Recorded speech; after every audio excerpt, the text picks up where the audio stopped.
Hi everyone, I welcome you all to our channel. तो हम 11th and 10th of सितंबर 2021 के news article डिस्कस करेंगे ऑफ द इंडियन एक्सप्रेस।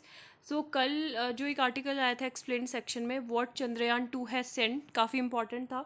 हमें लास्ट ईयर जब एक फेलियर हो गया था चंद्रयान 2 मिशन का, तो काफ़ी डिसअपॉइंटमेंट देखने को मिल रहा था। सॉफ्ट लैंडिंग का टारगेट था हमारा लूनर सरफेस पे, लेकिन नहीं हो पाया। लैंडर रोवर जो थे malfunction and the final moments and crash landed and getting destroyed in the process. तो अभी ये बोल रहे हैं कि जो एंटायर मिशन है, इसका मतलब ये नहीं हुआ कि हमारा एंटायर मिशन पूरा वेस्ट हो गया।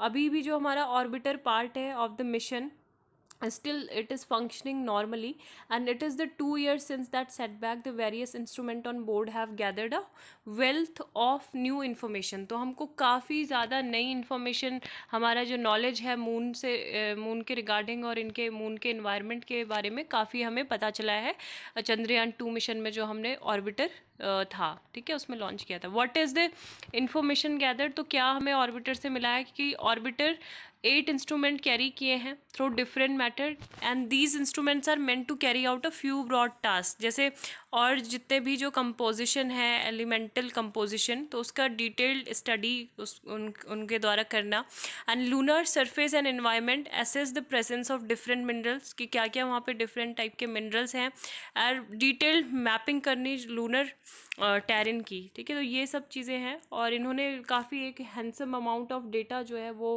प्रोड्यूस किया है इन सारे इंस्ट्रूमेंट ने, and offer sites that could be used in further exploration, जो हमारे फ्यूचर में काफ़ी हेल्प करेगी। अब कुछ मोस्ट सिग्निफिकेंट जो रिजल्ट्स हैं वो देखने को मिले, वाटर मॉलिक्यूल, ठीक है। तो वाटर मॉलिक्यूल ऐसे नहीं है कि अभी हमें देखने को मिला है, जो प्रेजेंस थी मून पे, मतलब पानी की प्रेजेंस है, वाटर वहाँ पे है, तो ये हमको चंद्रयान फर्स्ट से ही पता चल गया था। इंडिया का जो फर्स्ट मिशन था मून में 2008 में, उसके पहले जो था नासा का मिशन था क्लेमेंटाइन लूनार प्रोस्पेक्टर, इन्होंने भी कुछ वाटर के सिग्नल प्रेजेंस वहाँ पे देखी थी, और इंस्ट्रूमेंट जो यूज़ हुआ था वो चंद्रयान 1 का था। लेकिन ये क्या था, सेंसिटिव नहीं था कि मतलब कहाँ से क्या exactly enough to detect whether the signals came from the hydroxyl radical OH और the water molecule H2O which too has hydroxy radical, ठीक है। तो ये है अभी बहुत ज़्यादा, मतलब जो सेंसिटिव इंस्ट्रूमेंट थे जिसमें IIRS का यूज़ किया गया था। IIRS क्या है, इमेजिंग इंफ्रारेड स्पेक्ट्रोमीटर। तो ये था चंद्रयान 2 में, और इसमें जो था एक जो डिस्टिंग्विश, मतलब एक अंतर किया गया था between hydroxyl and water molecules में। तो यहाँ पे दोनों के ही एक यूनिक सिग्नेचर्स देखने को मिले।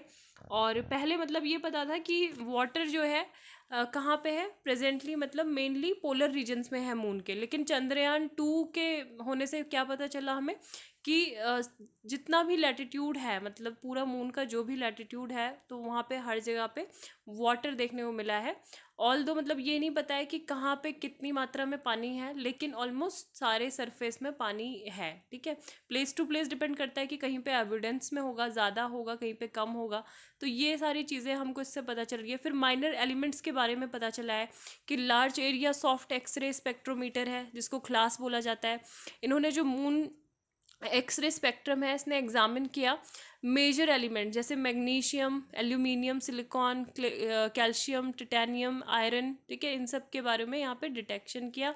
मैग्नीज के बारे में पता किया फर्स्ट टाइम रिमोट सेंसिंग के द्वारा, तो काफ़ी अच्छा ये डिटेक्टर था। देन सोडियम के बारे में पता लगा, also a minor element on the moon surface was detected without any ambiguity for the first time, ठीक है।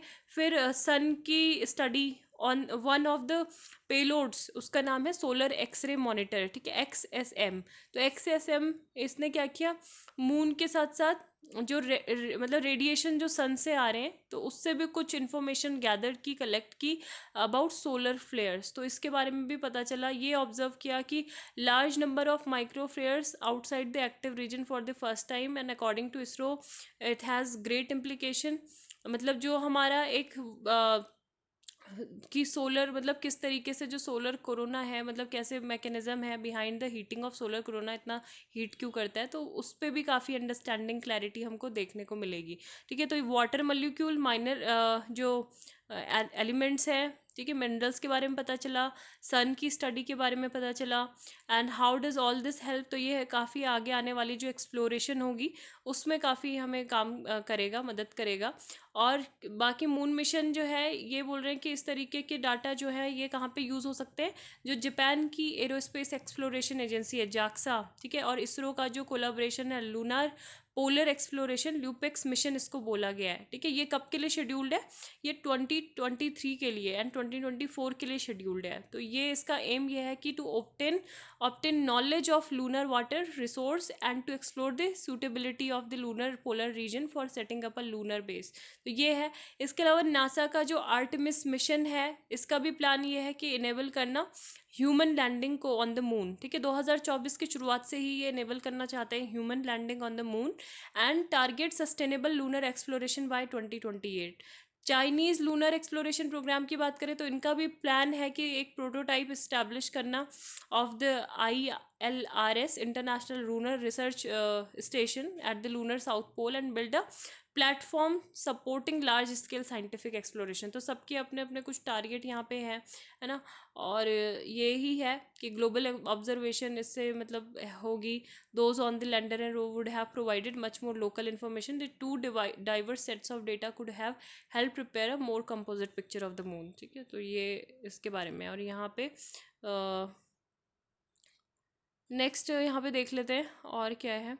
MU वेरिएंट के बारे में आया था। तो MU variant on August 30 the World Health Organization added a new variant, ठीक है। SARS-CoV-2 में इसको VOI बोला गया। VOI क्या होता है, वेरिएंट्स ऑफ इंटरेस्ट, ठीक है, वेरिएंट्स ऑफ इंटरेस्ट। तो ये कोलंबिया जनवरी 2021 में पहली बार जो वेरिएंट है ये डिटेक्ट किया गया था। अब यहाँ पे जो इसको ये बोला गया है कि जेनेटिक चेंजेस जो होते हैं that are predicted or known to affect virus characteristics such as transferability, immune escape, disease severity, diagnostic, therapeutic escape। तो इन ये वाली सब कैटेगरी में क्या आ जाते हैं, VOI, ठीक है, VOI वेरिएंट ऑफ इंटरेस्ट, ठीक है। अभी यहाँ पे जो है इसको मॉनिटर किया गया WHO के द्वारा अलॉन्ग साइड विद एटा, लोटा, कपा एंड LAMBDA। तो यहाँ पे क्या है, more dangerous mutants categorize of VOC, उनको VOC बोला जाता है जो और ज़्यादा डेंजरस रहते हैं। That means variants of concern according to WHO, ठीक है। और VOC मतलब जो VOI है variant of interest, variant of interest क्या बन सकता है, VOC बन सकता है, ठीक है। Variant of concern, variant of interest, variant of concern बन सकता है if it is demonstrated to be associated with an increase in transmissibility. और ये सब में तो यही है। अभी हमारे पास 4 वेरिएंट्स है कोरोना वायरस के डेजिग्नेटेड एज VOC, ठीक है। वेरिएंट ऑफ कंसर्न में कौन हो गए 4, जैसे आपने डेल्टा जो वेरिएंट है उसके बारे में सुना है, फिर अल्फ़ा, बेटा, गामा एंड डेल्टा। तो ये डोमिनेंट स्ट्रेन है जो इंडिया में है एंड ये प्रेजेंट है अभी 170 कंट्रीज़ में, ठीक है।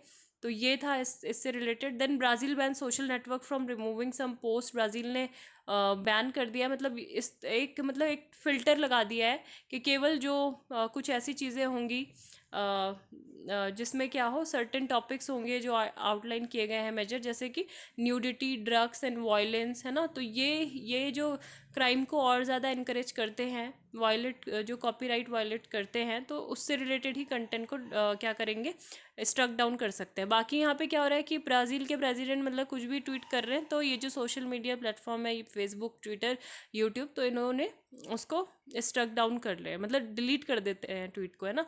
मतलब मेरे साथ भी एक इंसिडेंट हुआ। मेरा तो जबकि मतलब इतना ग्रोइंग कुछ अभी छोटी सी तो है मतलब फैमिली, लेकिन I don't know what happened. एक वीडियो जो आपने अगर आपको पता होगा तो उसमें ये था कि social media versus government of India.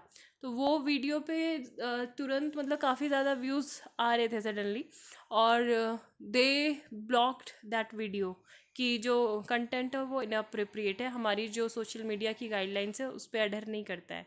तो उसको फिर वो हो गया, बंद हो गया। Win at UN High Table, India's presidency of UNSC delivered outcomes responded in real time to Afghanistan. ठीक है, तो यहाँ पे इंडिया की प्रेसिडेंसी की बात की जा रही है और delivered the highest number of outcomes, 14 outcomes हमको मिले हैं with 5 full fledge resolution on the situation in Afghanistan, Somalia, middle east, Mali and UN peace keeping operation and 4 presidential statement PRST including Western Africa and Sudan and 5 press statement, 3 responding in real time to development in Afghanistan including the Kabul airport terrorist attack. तो India ने organise किए थे event, 3 signatures theme थी इसकी, एक तो maritime security, peace keeping, counter terrorism, कि हमें एक न्यू इंटरनेशनल कंसेंसस को बनाना है और जो ये रूल्स ऑफ द गेम है उसको अपडेट करना है।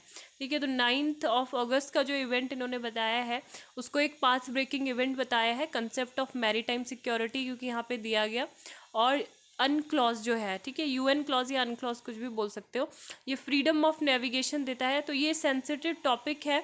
Given China muscle flexing in the South China Sea, the outcome advanced Indian security interests while contributing towards a new international maritime security.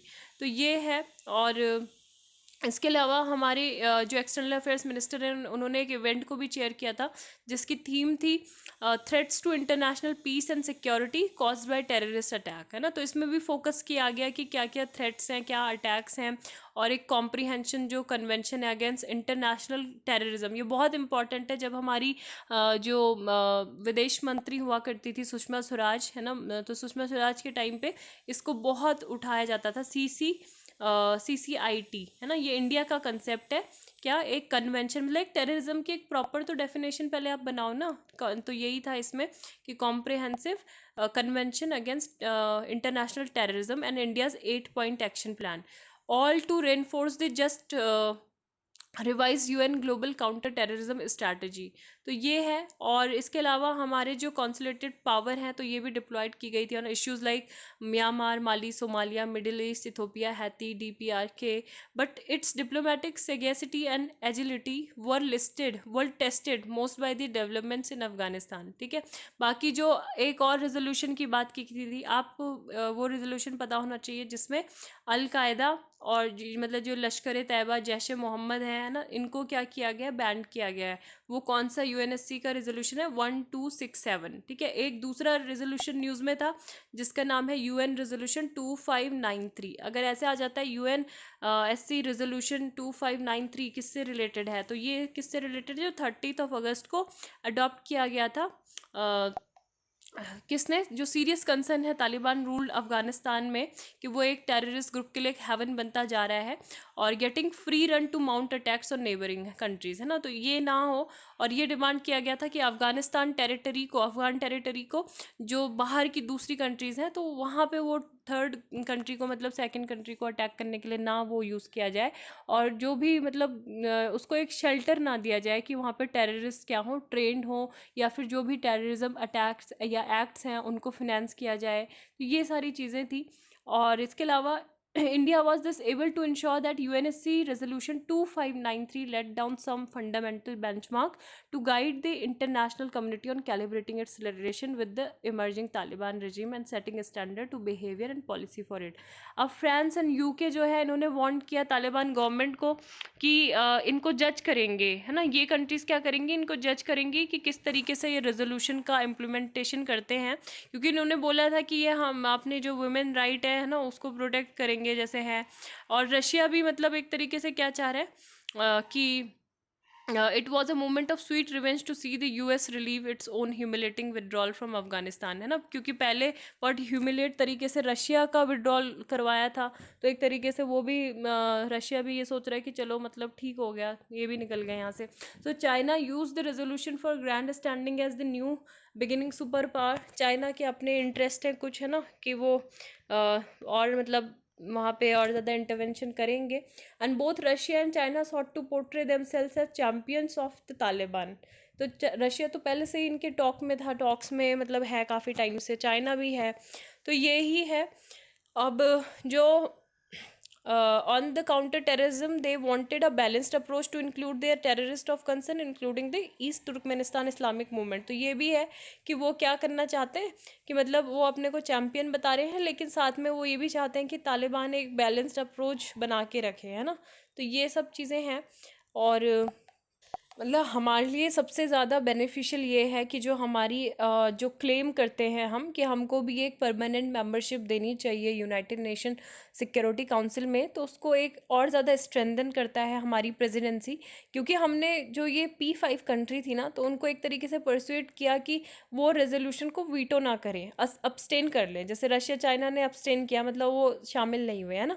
So it was a diplomatic win for us, and all UNSC members praised India's presidency, acknowledged the value added by India in building bridges in the midst of polarized UNSC dynamics. तो हमारे लिए काफ़ी ज़्यादा ये benefit इसने किया है.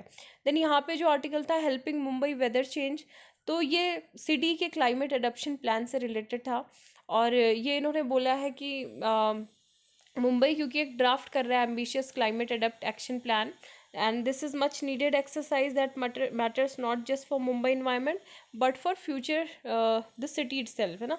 तो इन्होंने ये बोला कि जो मतलब आगे फ्यूचर में जो आने वाले कुछ क्लाइमेट कैटास्ट्रॉफ होंगे 2050 तक में, तो हमें क्या होगा 70% जो ABCD वार्ड्स है ये सब टेकन, मतलब सब कुछ चला जाएगा सी में. And he said a widely publicized remark and it would be very dangerous for the city to ignore nature signal, है ना. कि हम मतलब जो क्लाइमेट प्लानिंग है उसको इग्नोर कर दें और बाकी जो सारे सिग्नल्स हैं नेचर्स के तो उनको इग्नोर कर दें. सो ये है कि हमें मतलब इसको नंबर 2 पे प्रायोरिटी नहीं बनानी है, ये हमारे लिए प्रायोरिटी होनी चाहिए. And we concern the city administration and politician for standing united to this important goal. तो हमें ये भी करना चाहिए कि हमें एक सक्सेसफुल प्लान बनाना चाहिए और हमको जो अपने दूसरे इन्वायरमेंटल और प्लानिंग एफर्ट्स हैं उससे भी सीखना चाहिए, मतलब दूसरी हमारी सिटी को, है ना, पास से सीखना चाहिए. या फिर जो जितने भी हम क्लाइमेट एडप्शन प्लानिंग करते हैं वो बहुत मतलब सिटीजन्स को साइक्लोन से, स्टॉर्म सर्जिस से, फ्लड से बचाने. तो ये है कि जो क्लाइमेट चेंज प्लानिंग होती है is not a luxury nor is it merely a supplementary activity to protect the urban environment for a privilege few. तो ये है कि हमें जो भी मतलब चीज़ें होती है तो हमको उसको क्या किस तरीके से देखना होगा, मतलब एक लेंसेज की तरह, है ना. We need a climate lens. हमको जितने भी डिसीजन लेने होंगे सिटी से रिलेटेड, क्लाइमेट से रिलेटेड, तो हमें मतलब हर चीज़ में हमें क्लाइमेट लेंस की तरह पहले उसको देखना होगा, चाहे वो बिल्डिंग बनाने से रिलेटेड होगा या फिर लैंड यूज़ या फिर अर्बन इंफ्रास्ट्रक्चर से रिलेटेड होगा, तो हमें उस तरीके से देखना है. ठीक है. इसके अलावा जो हमें म्यूनसिपल कॉरपोरेशन है उसको not miss the forest for the trees, मतलब ट्रीज़ के लिए, मतलब छोटी चीज़ों के लिए बड़ी चीज़ों को भी इग्नोर नहीं करना है. While climate mitigation and adaptation initiatives are separately identified across 6 sectors in the MCAP process. तो ये सब कुछ बातें बोली गई हैं. इसके अलावा जो क्लाइमेट चेंज एडप्शन प्लान है वो एक डिफरेंस क्रिएट करेगा to Mumbai. It is a made with and for majority its residents and the city selected government needs to take the lead to democratise the process. मतलब democratise करना बहुत ज़रूरी है process को. ये इंपॉर्टेंट स्टेप होगा जो क्या करेगा, कोऑर्डिनेट करेगा बहुत सारी गवर्नमेंट के साथ, एजेंसीज के साथ, एंड जिसमें जो different parts of the city है सब लोग इन्वॉल्व रहेंगे. जैसे कि यहाँ पे देखने को भी मिला था जो अभी रिसेंट मुंबई डेवलपमेंट प्लान था 2014 से 34 वाला, तो इसको जितने भी सिविक कैंपेन्स थे या फिर कोलाब्रेशंस थे, सब्सटैंशियल अनइवन पार्टिसिपेशन था वार्ड लेवल पे. तो पार्टिसिपेटरी प्रोसेस यहाँ पे हुई थी जिसमें एक डेमोक्रेटिक अप्रोच रखी गई थी कि इसमें आपको मतलब और नॉलेज और प्लानिंग स्टैंडर्ड जो है लोगों को किस तरीके से रहना है, मतलब एक्सपीरियंस पे लोगों के बेस था. तो ये था. And Mumbai climate change planning can productively build on the accumulated planning literacy and networks of people planners created do this process. तो ये बहुत इंपॉर्टेंट है. दूसरा जो ये हो जाता है कि अनइवन अनफेयर डिस्ट्रीब्यूशन होता है एनवायरमेंटल बर्डन्स का. अभी मुंबई में भी रिसेंटली देखने को मिला था कि वहाँ पे फ्लडिंग थी मेठी रिवर के पास में 2005 में, एंड जो स्लम ड्वेलर्स थे on one side of the river have been threatened with the displacement. तो उनको डिसप्लेसमेंट जैसी चीज़ें मतलब फेस करनी पड़ी जो स्लम साइड में रहते थे. इसी की बजाय जो मतलब पावरफुल बिजनेसेस और जो दूसरे other on the other river bank are not touch, है ना। तो काफ़ी जो पावरफुल थे तो ये नहीं, तो ये अनइवन और अनफेयर डिस्ट्रीब्यूशन होता है एनवायरमेंटल बर्डन्स का, तो इसको भी एड्रेस करने की बहुत ज़्यादा ज़रूरत है। बाकी ये जो क्लाइमेट चेंज से एक और आर्टिकल था वो ये था कि इंडिया जर्मनी को कोऑपरेशन बिल्ड करना होगा, डीपन करना होगा, क्लाइमेट चेंज से अगर क्या करना है हमको टैकल करना है। So India Germany and the entire world have been in crisis mode, है ना, क्योंकि कोविड था, कोविड-19 पैंडमिक ने सारी कंट्री को टच किया। ये नहीं बोल सकते मतलब इट इज़ सेफ टू से वी विल इधर बीट कोविड-19 वर्ल्ड वाइड और नॉट एट ऑल, है ना, कि या तो हम पूरे दुनिया से हटा दें या फिर हम हटा ही नहीं पाएंगे। तो climate change two is a crisis that can only B beaten world wide और नॉट एट ऑल। तो क्लाइमेट चेंज भी एक ऐसी ही चीज़ है कि या तो हम इसको पूरे दुनिया से हटा दें या फिर हम इसका कुछ कर नहीं सकते हैं ना अकेले। So the virus briefly Drew attention away from another crisis, मतलब ये वायरस इतना ज़्यादा हो गया था, कोविड कोविड हर जगह, कि हम क्लाइमेट चेंज जैसे टॉपिक से थोड़ा पीछे हट गए। In South Asia and Europe we have become use to extremely hot weather, है ना। खबरें देखी होंगी आपने, तो उसमें क्या था, extremely hot weather, heat waves, flooding, dramatic depletion of ground water tables and drought. Climate change could even stop the world from achieving the sustainable, जो हमारे एसडीजीज हैं, सस्टेनेबल डेवलपमेंट गोल्स हैं, तो वो भी क्या कर देगा ये, उसको भी हम अचीव नहीं कर पाएंगे अगर इस तरीके से होता रहा। जगह जगह पे आए दिन कहीं पे सूखा, कहीं पे बारिश की कमी, ड्रॉट, है ना, और कहीं पे क्या है, एक्सेसिव रेन हो रही है, फ्लडिंग। तो ये सारी चीज़ें क्लाइमेट चेंज की वजह से ही हुई। और ये है कि इंडिया ने बेयर किया अपने माइंड में development interest of its large population. हमने सस्टेनेबल ग्रोथ और क्लाइमेट एक्शन को मतलब एक साथ चूज किया कि it will go hand in hand, sustainable growth भी होगा और हम साथ में क्लाइमेट एक्शंस भी लेंगे। तो अभी इंडिया के पास ये अपॉर्चुनिटी है to make its massive investment infrastructure over the next 15 years, climate smart and climate resilient. और ये हमारे मतलब इंटरेस्ट में होगा, मोस्ट जो वल्नरेबल सेक्शंस हैं हमारी पॉपुलेशन के, तो उनके इंटरेस्ट में होगा, ठीक है। और without India the world will not be able to fight climate change, बिना इंडिया के वर्ल्ड भी नहीं फाइट कर पाएगा। We can not achieve the SDGs, that means that India has a leading international role to play in the global race to sustainability. अब EU ने क्या adopt किया था, ग्रीन डील अडॉप्ट किया था, एक एम्बिशियस ग्रीन डील, जिसमें ये था कि net zero green house gas emission achieve करना है by 2050 2050, and to decouple economic growth from consumption of natural resources. और जर्मनी में भी अडॉप्ट किया कि जो ग्रीन हाउस गैस है उसको रिड्यूस करना है, और जो क्लाइमेट न्यूट्रलिटी है बाय 2045 इसको हमें अचीव करना है ना। And stopping the use of coal of electricity production in 2038, तो ये है। और जो जर्मनी के जो मिनिस्टर हैं इकोनॉमिक कोऑपरेशन एंड डेवलपमेंट, तो इन्होंने भी, ये इंडिया आए थे, इन्होंने एक कंट्री में बहुत ज़्यादा कॉन्फिडेंस शो किया और ये बोला कि हमारी ये रिस्पॉन्सिबिलिटी है एज एन इंडस्ट्रियलाइज कंट्री कि हमको क्या करना होगा, greening our own economy and also support other countries, के खुद का तो करना ही करना है, दूसरी कंट्रीज़ को इकोनॉमी को भी हमें सपोर्ट करना है, ठीक है। तो ये सब चीज़ें हैं। जो इंडो जर्मन डेवलपमेंट कोऑपरेशन हुआ था उसने 3 एरियाज़ पे बात की थी कि किस तरीके से रिन्यूएबल जो एनर्जी है उसका ट्रांजिशन होगा, urban development, sustainable management of natural resources, ये कैसे होगा। तो ये सब चीज़ों के बारे में बातचीत की गई। अगर ये आज का आर्टिकल देखें 11 सितंबर का, तो आज 9/11 है, ठीक है। 9/11 क्या हुआ था वही देख लेते हैं पहले। 9/11 यूएसए के वर्ल्ड ट्रेड टावर में अटैक हुआ था, ठीक है। तो उसी की आज एनिवर्सरी मनाई जा रही है, 2 डिकेड सिंस 9/11। तो पूरा पेपर ऑलमोस्ट उसी से भरा पड़ा है वही। तो इसमें एक आइडिया पेज पे भी आया था, ठीक है। तो इसे देख लेते हैं एक बार। The triumph of the nation state, मतलब यहाँ पे क्या हुआ था कि जो ये अलकायदा है तो इन्होंने क्या कर लिया था, हाईजैक कर लिया था प्लेन को, 4 प्लेन को हाईजैक किया था। और जो वर्ल्ड ट्रेड टावर इनका जो सेंटर था बिल्कुल, और बाकी जो पार्लियामेंट्री बिल्डिंग, तो वहाँ पे ये क्रैश हो गए थे, ठीक है। और 4 से 5 हज़ार लोगों की जान गई थी इसमें, और काफ़ी 6,000 समथिंग पीपल वर इंजर्ड। तो ये सितंबर 11 2001 में हुआ था। और ये बोल रहे हैं कि इसने एक तरीके से, इस अटैक ने वर्ल्ड पॉलिटिक्स को पूरा चेंज कर दिया था, सिनेरियो को।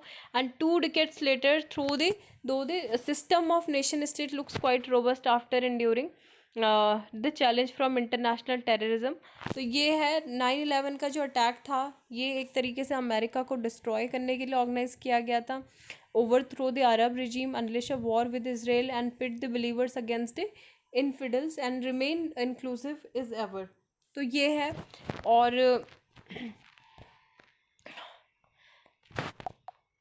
और अभी अगर आपने तालिबान के बारे में सुना होगा तो तालिबान का ये कहना है कि जो ओसामा बिन लादेन ने वो अटैक नहीं करवाया था, ये कि बस यूएसए की क्या थी पॉलिसी थी कि उनको क्या करना है, अफगानिस्तान में इंटरवेन करना है। द चॉइस ऑफ टारगेट, जो 9/11 अटैक्स थे वर्ल्ड ट्रेड सेंटर में, पेंटागन में, वो एक्सीडेंटल नहीं थे, वो डिज़ाइन किए गए थे to strike at the very heart of American capitalism and its framed military power. ठीक है, तो ये अटैक किया गया। और 20th anniversary 9/11 days after the humiliating US retreat from Kabul, and domestic turmoil might suggest that Al Qaeda and its associates did succeed in ending America's unipolar movement। तो ये सब है। अब यूएसए ने क्या किया, 9/11 के सहारे, मतलब जितने भी कंट्रीज थे, ठीक है, उन्होंने उनको एक तरीके से बैन रखा बहुत सारी चीज़ों में, उनको एक्सक्लूड कर दिया। इनमें से जो 3 कंट्री के यहाँ पे जिक्र किया गया है, Iran, Iraq and north Korea, है ना, तो इनको बोल दिया गया ग्लोबल एक्सेस ऑफ इविल बोल दिया गया। जबकि ये तीनों ही कंट्रीज जो थी 9/11 अटैक में इन्वॉल्व नहीं थी।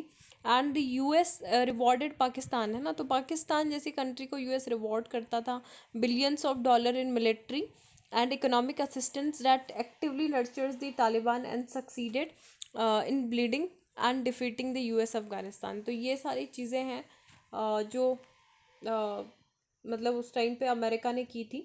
एंड और चाइना साथ में क्या जस्टिफाई करता है बार बार कि जो वहाँ पे जिनजियांग प्रोविंस में जो मुस्लिम्स के साथ जो क्रैकडाउन हो रहा है, क्योंकि वो उनको टेरर थ्रेट है वहाँ से, है ना, तो few states in the Islamic world have raise their voice again Beijing for they see cooperation with the powerful Chinese state as more important than religious solidarity. अब जो ये जो रिलीजियस एक्सट्रीमिज्म है, तो ये सब कॉन्टिनेंट की बात करें तो ये कहाँ होता है, ये जो इतना पनपता है, जो वायलेंट रिलीजियस एक्सट्रीमिज्म है, ये स्टेट के पेट्रोनॉज के अंतर्गत ही होता है। ठीक है, तो तभी ये जब स्टेट इसको शरण दे रहा है तभी ये प्रमोट होगा।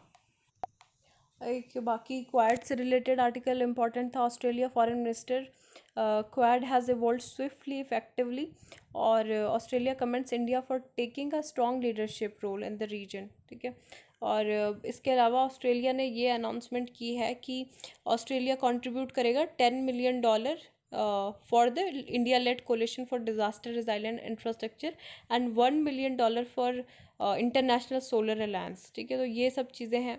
Since India independence, generation of Australians have admired both nation building project begin by MK Gandhi, Jawaharlal Nehru, Sardar Bhagat Patel, BR Ambedkar and continued by their successor up to prime minister Narendra Modi. तो ये बोला है कि हमें और ज़्यादा क्या करने हैं, अपने जो रिलेशन है उसको मेंटेन करना है। Country that is both confident, modern, aspirational, vibrant, techie savvy and tech savvy and a leading Indo Pacific power. ठीक है, तो ये बोला गया था। और इंडिया को बोला गया कि we commend India for taking a strong leadership role in the region, और ये मतलब चाइना को रेफरेंस करते हुए बोला गया। ठीक है, क्वाड ग्रुप्स के द्वारा।